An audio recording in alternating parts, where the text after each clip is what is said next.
নমস্কার বন্ধুরা, good morning, welcome back to my channel. আমি সুধার, আমার হ্যাপি মন ডেইলি ব্লগ চ্যানেলে তোমাদের অনেক অনেক স্বাগত। আর আজকে হচ্ছে মঙ্গলবার, আর আমি আমার ব্লগটা এখান থেকে স্টার্ট করছি। তো ব্লগের শুরুতে বড়দের চরণে প্রণাম আর ছোটোদেরকে বুক ভরা ভালোবাসা দিয়ে আমি আমার ব্লগটা এখান থেকে স্টার্ট করছি। আর যারা যারা আমার ব্লগটা আজকে প্রথম দেখছো তাদের কাছে একটাই অনুরোধ, যে ব্লগটাকে একটা লাইক, একটা কমেন্ট আর একটা সাবস্ক্রাইব করে পাশে থাকার অনুরোধ রইল।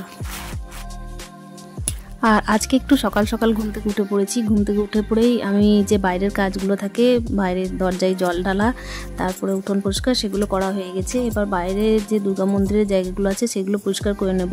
আর সায়ন্তিককেও আমি এখানে তাড়াতাড়ি উঠিয়ে দিয়েছি, যেহেতু আজকে হচ্ছে মঙ্গলবারের আমার ব্রত থাকে। সবাই জানো, এর আগের ভিডিওতে দেখেছো নিশ্চয়ই। তো মঙ্গলবার যেহেতু আমার উপোস থাকে, তাই মঙ্গলবারের দিনে আমি যে উপোসগুলো করব একটু তাড়াহুড়ো তো লেগেই যায়, তাই না? তার সাথে যারা জয় মঙ্গলবার করো তারা একটু ভালো করেই জানো যে জয় মঙ্গলবারে একটু ডিফিকাল্ট হয়ে যায় সকালটা, তাই আমার পক্ষেও একটু ডিফিকাল্ট হয়। তার সঙ্গে তো সায়ন্তিকের প্রত্যেক মঙ্গলবারে কম্পিউটার ক্লাস থাকেই, এক্সট্রা একটা চাপ থাকে নিয়ে যাওয়া নিয়ে আসা।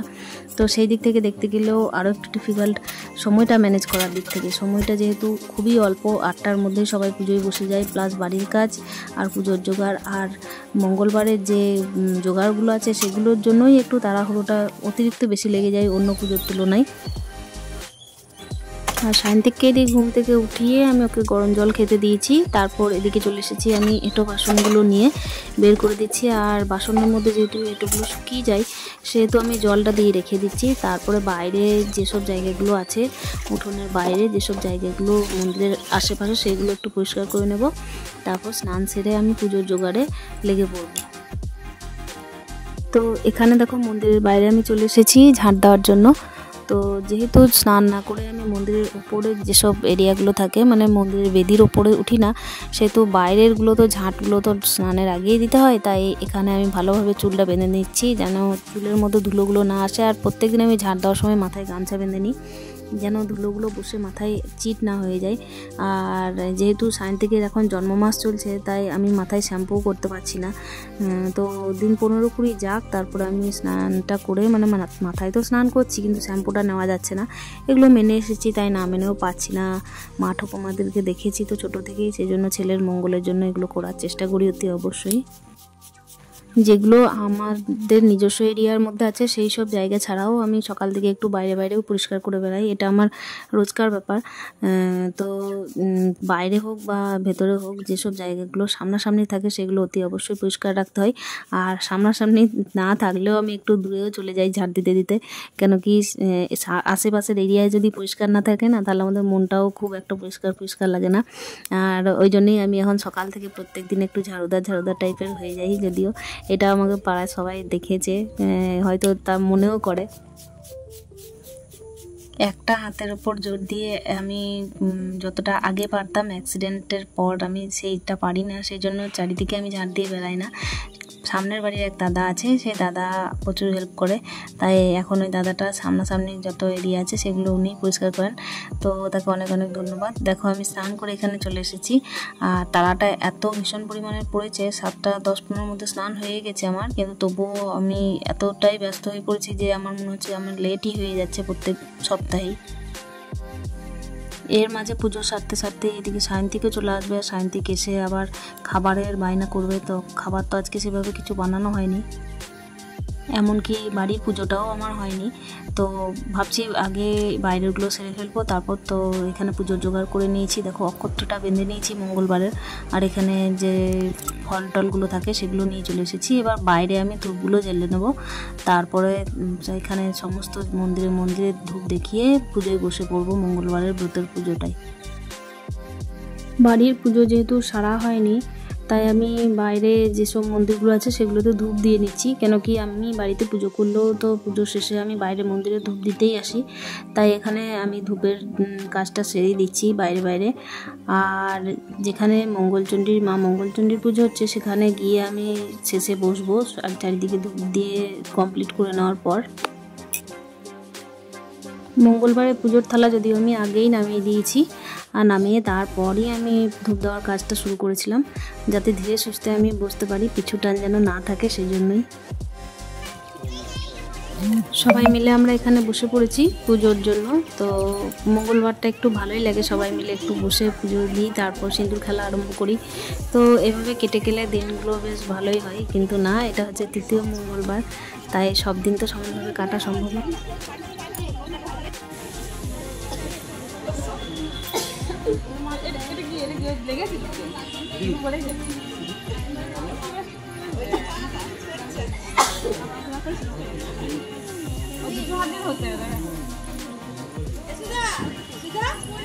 তোমার কাজটুকু করে দিয়ে যাই দেখো আজকে পেয়ে বাকি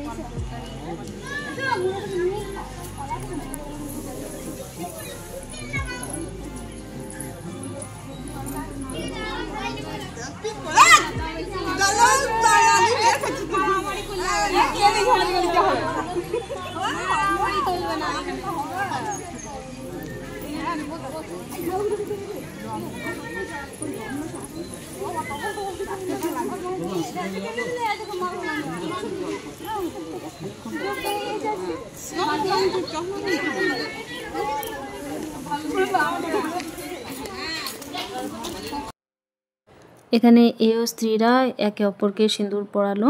তো পরানোর পরে আমি সকলের সহমতে এখানে দেখো মা মঙ্গলচণ্ডীর ব্রত কথা পড়তে আরম্ভ করে দিয়েছি। তো যারা যারা আজ মা মঙ্গলচণ্ডীর উপবাস করে আছো তারা প্রত্যেকেই ভালো থাকো, তাদের পরিবার মঙ্গল কামনার জন্য তোমরা সকলেই এতক্ষণ ধৈর্য ধরে আছো। তো সকলের পরিবারের লোক ভালো থাকুক, আর অতি অবশ্যই তোমরা ভালো থাকো, কেন কি মেয়েরা ভালো থাকলে তাদের পরিবারের লোকজনকেও তারা ভালো রাখতে পারবে। মেয়েদের জীবন মানেই তো তাদের প্রাণের থেকে প্রিয় তাদের স্বামী সন্তান, তাদের ঘর বাড়ি। তো তারা নিজের কথা হয়তো কমই ভাবে, আর বাড়ির লোকের কথাটাই একটু বেশি ভাবে। তাই সংকল্প করানোর সময় নিজের নামটা ভুলে যায়, কিন্তু বাড়ির লোকের মেম্বারদের নামটা অতি অবশ্যই মনে রাখে, আর নিজের নামটা সব থেকে শেষে বলে। এটাই হলো মেয়েদের একটা প্রধান লক্ষণ, প্রত্যেকের বাড়িতেই এটাই দেখতে পাওয়া যায়। তো যদিও মা মঙ্গলচণ্ডীর পুজোয় মেয়েদের নামটাই আগে নিতে হয়। আর পুজো দিয়ে এসে একটু প্রসাদ খেয়ে জল খেয়েছিলাম, পেটের ভেতর আমার ইঁদুর অলরেডি দৌড়তে আরম্ভ করে দিয়েছে। তো দেখো আমি এখানে দই নিয়ে বসে পড়েছি, তার জন্য দই খাবো আর তারপরে একটু মুড়ি খাবো, যেহেতু মুড়িটা খাওয়া যায়, শুকনো মুড়ি ঘুগনি দিয়ে খাবো। আর ভাত রান্না করার আমার চিন্তা নেই আজ, যেহেতু ভাতটা ওই বাড়ি থেকে আসবে। আর আমার জন্য ঘুগনিও মা করে এনেছে, তবুও আমি ছোলা দিয়ে আমি একটু ছোলা আলু সিদ্ধ করেছিলাম, সেটাও খাবো। আর এটা মা গুড়কুল করেছিল, এই গুড়কুল দেখে দিদার কথা খুব মনে পড়ে গেল, কেন কি দিদা সেই টাইমে দেখতাম মাটির মালসা করে গুড়কুল বানাতো, আর আমরা বাটি একদম নিয়ে দৌড়ে চলে যেতাম আর দিদার কাছে নিতাম, আর বের করে করে সারাদিন এগুলো খেয়ে খেয়ে আঙুল চেটে বেড়াতাম শুধু। তো দিদা তো আজ বেঁচে নেই, কিন্তু দিদার কথা খুব মনে পড়ে গেল এই গুড়কুল দেখে। তো দিদা যেখানেই থাক আমাদের অজানা দেশে, সেখানে যেন ভালো থাকে, শান্তিতে থাকে, তার আত্মার শান্তি কামনা করি। আজ সকাল থেকেই তো চাটা কিছু খাওয়া হয়নি, তো সকালে আমি একদমই খালি পেটে, তারপর প্রসাদ খেয়ে প্রায় জল খেতেই আমার 12টা বেজে গেছে। তো আমি এখানে দুপুর টাইমে একটু চা করে নিচ্ছি, দই খেয়েছিলাম, একটু ঘুগনি মুড়ি খেয়েছিলাম, আর তারপর একটু চা খাচ্ছি, আদা দিয়ে লাল চা খাবো, কেন কি মাথাটাও প্রচণ্ড ধরেছে, আর এটা মনে হয় খেলে একটু মাথাটা যদি ছাড়ে। আর এখানে আমি বিকাল টাইমে চলে এসেছি একটু বাইরে, মনোরম পরিবেশের যেন মনটা একটু ভালো হয়। তো বিকাল টাইমে শান্তিকে দিয়ে খেলে বেড়াই, আর আমি একটু এদিকে ঘোরাফেরা করি। আমি বুঝতে পারি না তো, দেখি চায়ের পার্টি দেখি, এই তো ফোনে কোনো রিয়াকশন দেয় না, এই তো কোনো ফোনে রিয়াকশন দেয় না। আর এটা এই যে সোনু,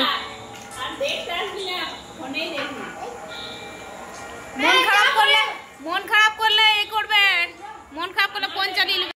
তো সারাদিনের পর আমরা সন্ধ্যার টাইমে একটু চা খেতে বসেছিলাম। তো আজকের ভিডিওটা আমি আর কন্টিনিউ করছি না, এখানেই শেষ করব। তো যারা যারা আমার নতুন বন্ধু ভিডিওটা দেখছো তারা প্লিজ সাবস্ক্রাইব করে আমার পাশে থেকো পরবর্তীকালে আরও সুন্দর সুন্দর ভিডিও দেখার জন্য। তো দেখা হচ্ছে নেক্সট ভিডিওতে, নেক্সট ব্লগে একটা নতুন দিনে। ততক্ষণের জন্য স্টে হ্যাপি উইথ হ্যাপি মন।